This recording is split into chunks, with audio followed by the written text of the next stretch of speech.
Hello ladies and gentlemen, this is Jamie aka Rick here, bringing you part 12 of my GTA4 Let's Play. In this episode I chase after this guy called Larry and end up killing him eventually. I meet him at the train station first and I get a shot off on him, kill his bodyguard, and then I have to chase him down in his car, end up blowing that up, so that's good. And then get a call from Roman and go and meet him. And he wants me to use a computer, sign onto the internet, check my emails and stuff. Later on in the game you get emails from your family back over in Russia and stuff, so it's quite good. A little bit of story there somewhere, amongst all the guns and cars and all that sort of stuff, but yeah. And then I get another call from Roman telling me that Brucey has sent me an email of a car he wants stolen, basically. And throughout the game you can do more and more of these, so you just keep checking your emails, and there's normally a email there for a car he wants, so you just steal it, bring it to his shop, and you get paid for it, so it's quite easy money. And then right at the end I go and meet Faustine to do another job for him, but that will be in the next video. So yeah, anyway, in this video I'm going to be talking about my ideal MMORPG, which is a massively multiplayer online role-playing game, in case you didn't know. It's things like World of Warcraft, Final Fantasy, I think it was 11, is it 11? 12 maybe, and Rift, which is stuff like that, Dungeons and Dragons Online, Warhammer 40k, Lord of the Rings Online, yeah, to name a few. So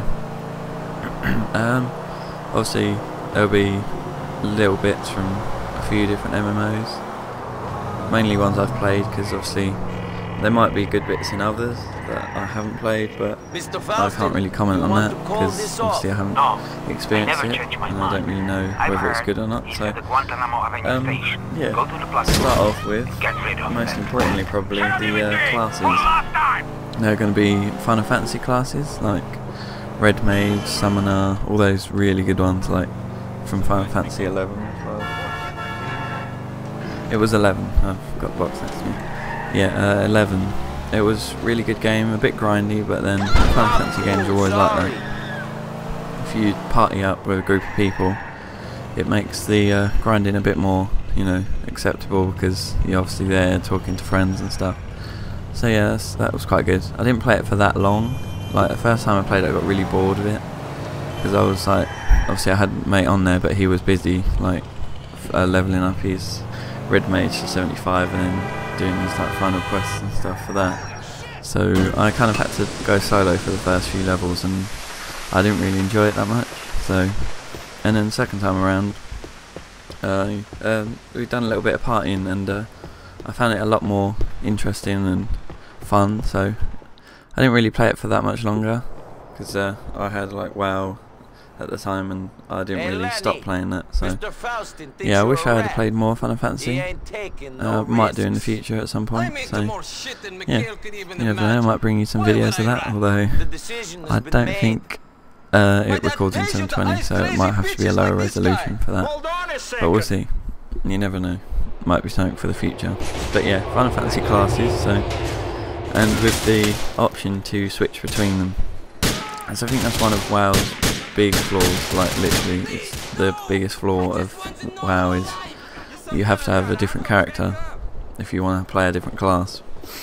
Which yeah, it's fair enough, you might want a different racial or something like that, because WoW's racials are sometimes good for different classes. So, but yeah, most of the time I wish that I could just switch class when I wanted to, like in Final Fantasy for some things. But yeah, obviously WoW's questing it would have, definitely. So WoW's leveling and questing is some of the best that there is out there. So I mean, the newer stuff like Cataclysm questing is fantastic. Some of the best writing they've done, as well as programming for the quest. It mixes it up a little bit. It's not always do this and stuff like that, deliberate there. Unique stuff, like in Strangleform that used to be so boring, but now there's like that little quest with the pet little dinosaur that you get, and you have to like feed it and stuff, and then you get to go to Zoloman, which is good, or Zolgrub I think it is, I can't remember which one. But yeah, you actually get to go in there with this little dinosaur and do some little quests in there using the dinosaur, which is a really good twist, because I remember Strange Form before, it was probably the most boring game I've ever played, so yeah, that made it a lot more interesting, which was fantastic for me, so I really enjoyed leveling that zone. How was I to know? What else? So yeah, with the wild questing, it's closely linked to wild dungeons. So their dungeons are amazing, even though they constantly nerf them and change them, so they're not really that hard anymore. But when they first come out, they're normally really good. So I think if you got them to make the dungeons, obviously Blizzard, but then stop them from nerfing them, stop them from like changing things that they didn't like, because, well, not necessarily that they didn't like, but people moaned were too hard, because, you know, if you keep playing that content, eventually you'll get better at it and be able to complete it. So even though it's too hard to start with, you've got to learn the encounter, learn the strats, you know, so you know what to do at certain points, and then you'll be able to beat it. So it's just because people don't want to do that, they just complain, and then everything gets nerfed and the expansion goes to crap again, which is exactly what happened in Wrath, really. I mean, the heroics were pretty good to start with. In TBC they were amazing, but they scaled them down for Wrath, which is, you know, kind of okay I suppose, but I think they scaled them down a bit too much, like, for Wrath, because they were nowhere near as hard. And I think the normal dungeons in TBC were harder than some of the ones in Wrath, so yeah, that's not really that good, to be honest. But yeah, so wild dungeons, just hold back on the nerfs, that'll make them a lot more interesting. As far as talents go, I would have to say Rift done it the best. I mean, it's kind of taken an idea from Final Fantasy, is you can adapt your class. You can, like, say you're a lightning mage or whatever at the start, I can't remember what they're called in Rift, We'll just get there. and then you want to use fire as well. You can do that, and you can, like, kind of mould your own class as such. It's not like, it's not as dynamic as Final Fantasy, where you can change completely between like warrior and mage or whatever, something like that, just an example. But you'd still be able to do that, but then you'd have this vast talents as well, like in Rift. So you can choose a few different like ideas of what you want for your class. Like say with a rogue, you can have like a hunter, so you can have a pet, a ranger, so you can use a bow as well, and then like a rogue, so you can use daggers obviously as well. So that's just like something you can do with a class. So yeah, that makes it amazing for me, because it's not like put your talents in here. You literally, with WoW, you go on the internet, go say someone like Paragon, one of the best raiding guilds in the world, and you literally copy their talent spec. Well, unless there's something situational that you don't want that they've put, so you just, there's literally a couple of points that you can put somewhere else.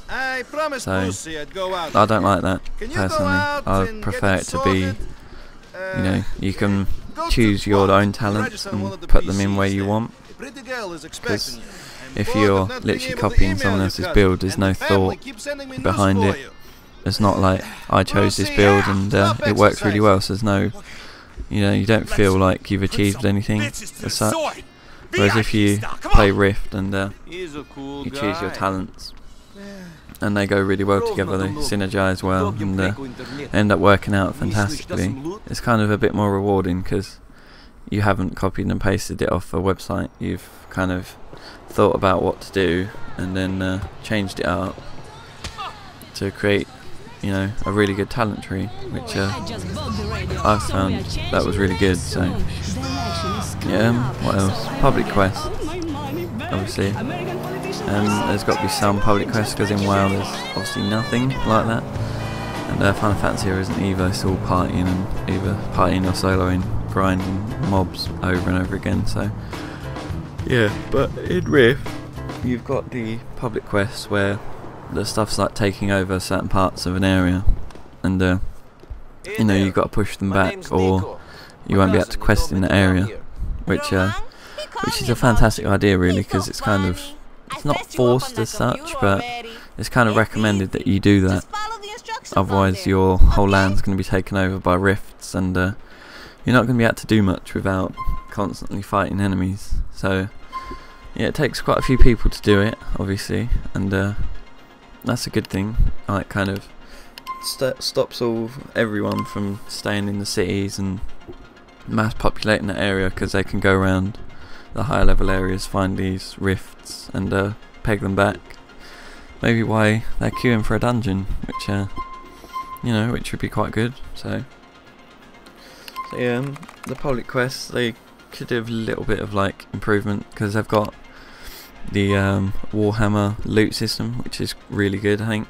So the more you do, obviously, the more loot you get, which I agree with, but some of the loot's got to be a little bit better, because it's not really that useful at any level. So instead of giving you like little items that you can just sell basically or craft with, you can have them as well, but have some like money, and then the winner gets like depending on their class they're playing at that time, they get or they get a token for a vendor that sells items for any of their classes that they choose to be. So say they're currently playing like a mage, a red mage or whatever, and then they've got their warrior, which is a lower level, or their ninja, and they want an item for it to boost it up, give it some extra damage, and then they can go to this vendor with that token that they want on their red mage and trade it in for an item for a ninja, which I think would be a good idea,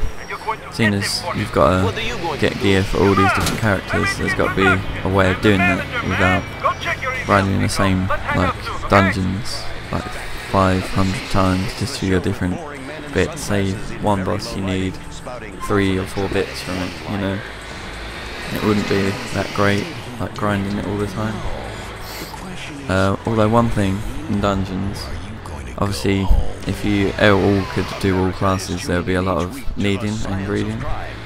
Say you're playing again as a ninja and a bit drops for a summoner, and you've thought about doing a summoner occasionally, you've maybe got it up a few levels but you haven't really played it that much. There'll be something in place to stop you obviously rolling on that. You'd only be able to roll on items of that class you are at the time. So say you go into the dungeon and you think, alright, what items are in here?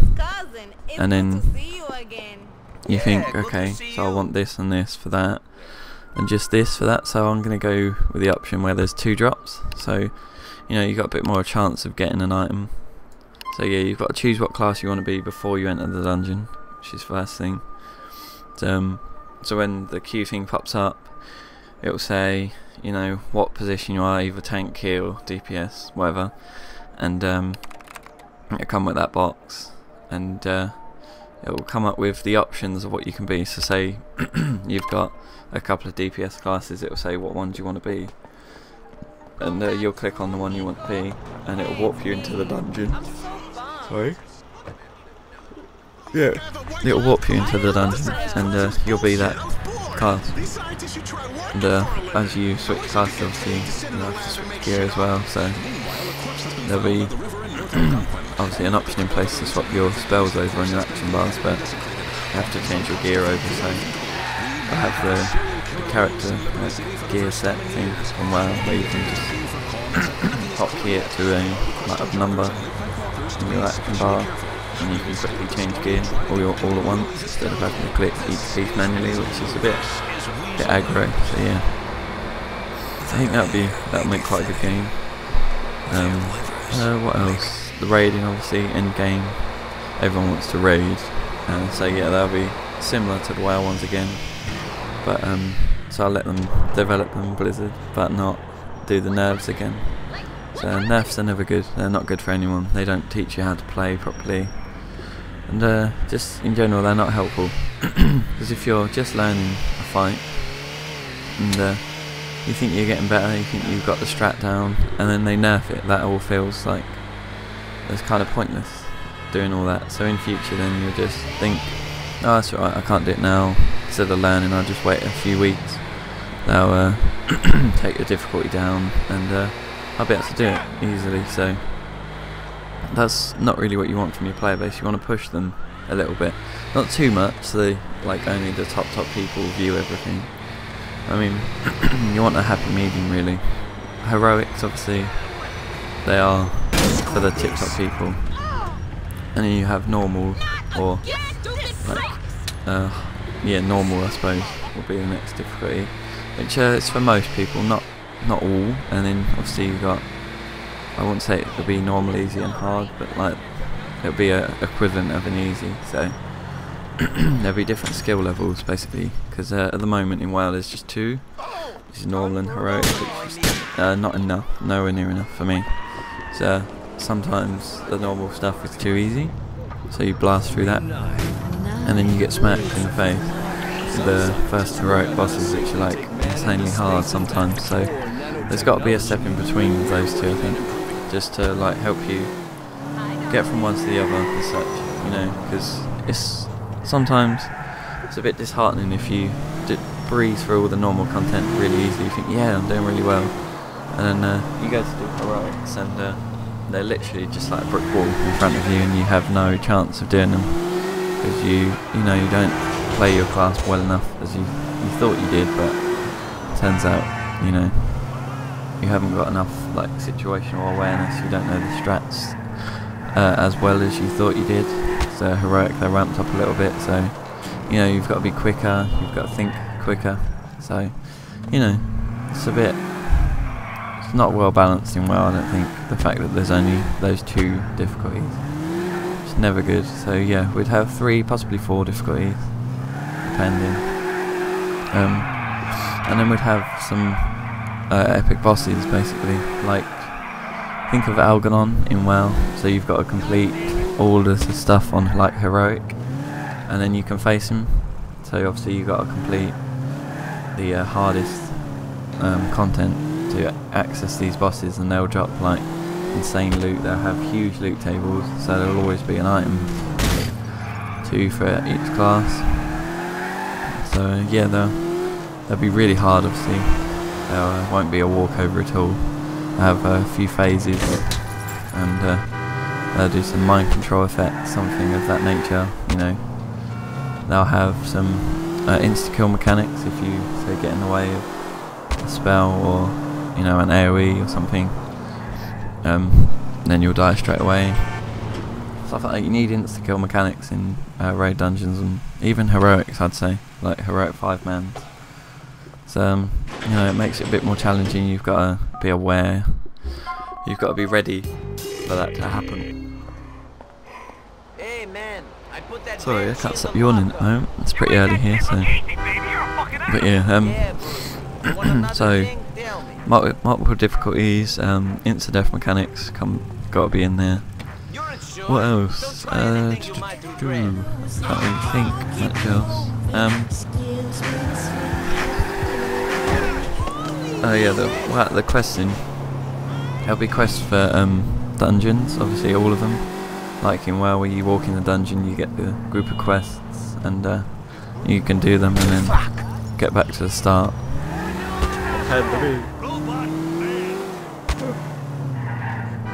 Yeah, so you'll have the quests for each dungeon, and there'll be some outside in nearby questing areas for the level appropriate quests for those as well. So say you're not actually leveling that in that area, you won't be able to do all the quests. You'll have to go out, do some questing in that area to get some more quests for that dungeon. So each dungeon will have a few, like 4 or 5 quests for it, because some dungeons in WoW have like 2, and then some have like 7 or something stupid. There's like a huge gap between some of them. So, and that'll all average around 4 and 5. So you know, they'll give decent XP, so you'll be able to level up quite fast. Another thing, I'll do obviously pets and stuff. You know, you'll have a special edition pet, and then you'll be able to get pets from completing zones, which is so you complete all the quests in the zone, you'll get an achievement obviously for that, and a vanity pet or a title depending on the zone. Say you complete all the quests in like a certain area, so just for an example, Eastern Kingdoms in WoW, you know, you have to do all the zones in the Eastern Kingdoms to get that achievement. So yeah, you just get You'd get the achievements for those. And yeah, so that'll be good.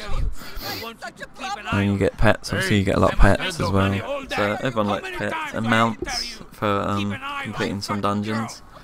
Like each heroic dungeon would have a mount reward for it on the final boss. So there's not enough variety of mounts, I always find. It's not all that great, I think.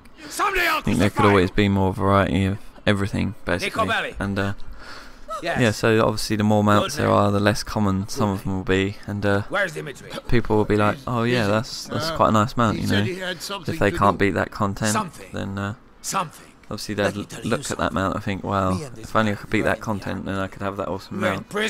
And that would push them.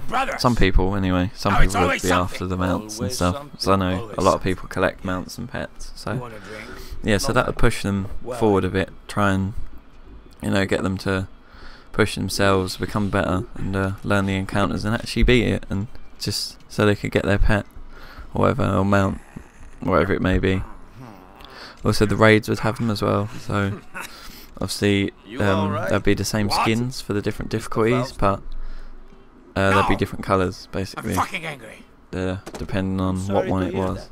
So obviously you could tell by the colour of it what difficulty of that content they've completed. And then the epic bosses would have their own like special mounts, which would be closely like related to what they are. So, say like Algernon is like basically star constellation. His mount would be like that, not like the that retarded horse, but something a bit better than that. Doesn't look so stupid. I bring her here. Yeah, that's pretty much it. That's my ideal MMO, to be honest. It's got mainly stuff from Final Fantasy WoW and Rift, because they are my favourite MMOs. Although Rift has taken stuff from Warhammer, like the public quests, the loot system, depending on how much you do in those public quests, all that sort of stuff. So yeah, there's obviously other things, like guilds. Obviously guilds would have to be in there. And you'd have the benefits, like you get in WoW for being in a guild, like faster leveling and all that stuff. And you'd be able to choose like the talents that they were going to put in Cataclysm, but they chose not to. So you could choose what you wanted from your guild. Say it was just like a social leveling guild, you could have all the leveling talents like faster XP, more money, less repair bills if you die, more XP from questing, you know, all that stuff that would help you leveling basically. And then if you wanted to be a mainly dungeoning and raiding guild, then you could choose like more XP from dungeons, more like what do you call it, reputation from dungeons, less repair bill, like less money for repairs, quicker run back time when you die, sort of thing. The mass res from WoW, that's really good. So yeah, mass res, you have the option to make like a feast for everyone, and a potion stand that gives appropriate potions to that class, and all that sort of stuff. It's quite a good variety of stuff to have on there. So yeah, I think that pretty much wraps it up. So thanks for watching, and stay tuned. I'll see you next time. Bye.